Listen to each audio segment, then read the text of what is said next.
Good morning everyone, how are you. आप कैसे हैं? तो आज हम जो पॉलिटिकल साइंस है, जो हमारी राजनीति विज्ञान है, उसका एक ऐसा टॉपिक आपके साथ शेयर करना चाहते हैं जो आपके लिए भी इंपॉर्टेंट है। टॉपिक है महिला आंदोलन। क्या है इस आंदोलन में? जैसा कि नाम से आपको पता चल रहा है कि इस मूवमेंट का मतलब ये नहीं कि महिलाओं ने कोई आंदोलन किया है, नहीं। देखो, प्राचीन काल से ही हमारा जो विश्व है, हमारा जो देश है, वो किसका बोलबाला रहा है? स्त्रियों का बोलबाला है। तो यहां पर क्या हो जाएगा? हमारा स्त्रीवाद। क्या हो जाएगा? स्त्रीवाद का ही बोलबाला रहा है। तो कहने का अर्थ है कि जो हमारा समाज है, जो हमारा विश्व है, वो पुरुष प्रधान देश है। इस देश के अंदर हमेशा पुरुषों को ही रेफरेंस दी जाती है, चाहे वो कोई भी कार्य है, कुछ भी है। अगर किसी तरीके से राजनीति के अंदर अगर कोई महिला आ भी जाती है तो उसको उतने अधिकार नहीं मिल पाते जितने कि पुरुषों को मिलने चाहिए। स्त्रियों को आजकल के जो पुरुष हैं वो पैरों के जूते के समान समझते हैं, उनको उनका अधिकार नहीं देते, उनको घर की चार दीवारी तक ही सीमित रखा जाता है। आखिर क्यों? शुरू से ही स्त्रियों के माइंड के अंदर मेंटलिटी ऐसी फिट कर दी जाती है कि वो घर की चार दीवारी के काम करने तक ही सीमित रहते हैं। जब किसी घर के अंदर एक लड़की का जन्म होता है तो उसको बार बार यह एहसास दिलाया जाता है, चाहे वो कितनी ही छोटी एज की क्यों नहीं है, स्टार्टिंग से ही उसको टॉन्टिंग स्टार्ट हो जाती है कि तूने तो अगले घर में जाना है, तूने तो अगले घर में जाना है। अरे जब उसको अगले घर में भेजना है तो आपने इसको जन्म क्यों दिया? आप इसको बार बार रियलाइज कर रहे हो कि हाँ, हम आपकी अथॉरिटी को अपने कंधों पर नहीं उठा सकते।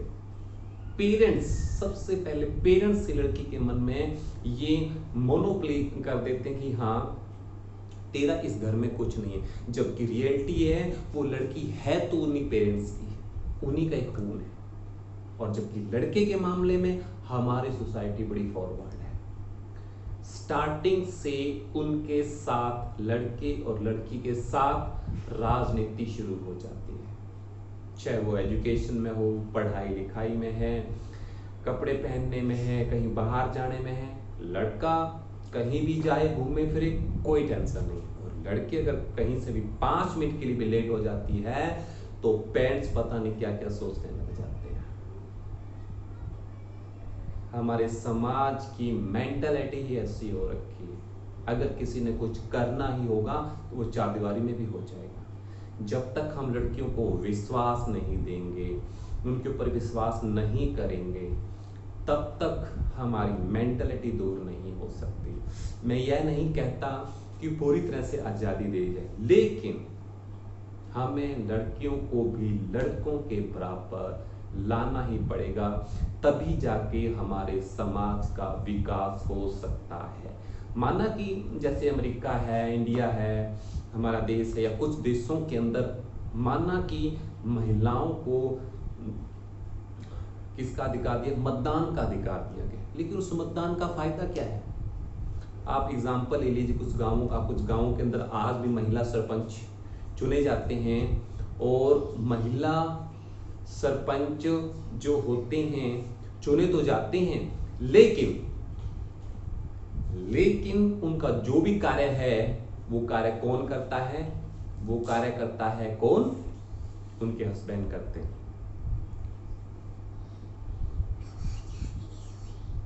तो कहने का अर्थ यह है, तो ऐसे चुनाव लड़वाने का फायदा भी क्या है? जब सारे कार्य करने ही उसके वुड भी हस्बैंड ने, उनके पति ने हैं, तो महिला सरपंचों को चुने जाने का कोई तात्पर्य नहीं है।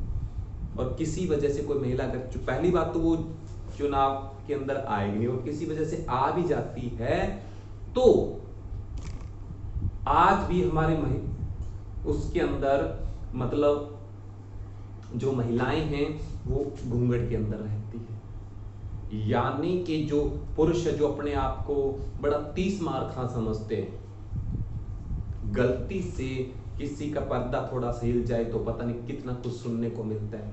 चुनाव भी लड़वाना चाहते हैं, सरपंची भी चाहते हैं, लेकिन अपनी मर्यादा के अंदर। पुरुष कहीं भी जाए, कुछ भी करे, कोई प्रॉब्लम नहीं, लेकिन महिला अपनी मर्यादा में रहे। हमारे पुरुष प्रधान देश की ये मेंटलिटी है।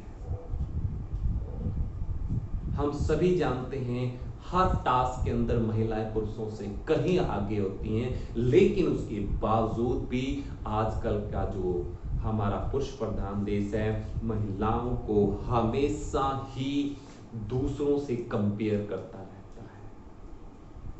खुद कहीं भी जाए, कुछ भी करे, कोई प्रॉब्लम नहीं, कोई पाबंदी नहीं है, लेकिन महिला अगर कहीं चली जाए तो उसे 100 प्रकार के क्वेश्चंस किए जाते हैं। ऐसा क्यों हुआ, किस लिए हुआ, क्या रीजन था?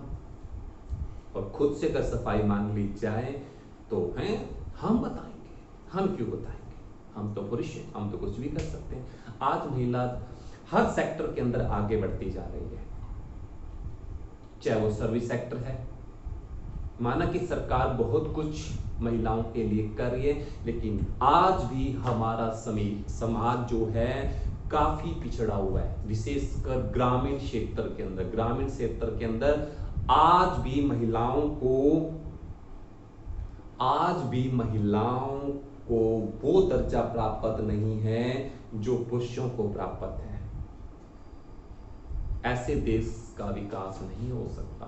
अगर हम चाहते हैं देश का विकास हो तो हमें महिलाओं को भी वो अधिकार देने चाहिए जो हम पुरुषों को देते हैं। उनके ऊपर भी विश्वास करना होगा, उन्हें भी पुरुषों के समान कंधे से कंधा मिलाकर देश को आगे बढ़ाने का हमें मौका देना चाहिए।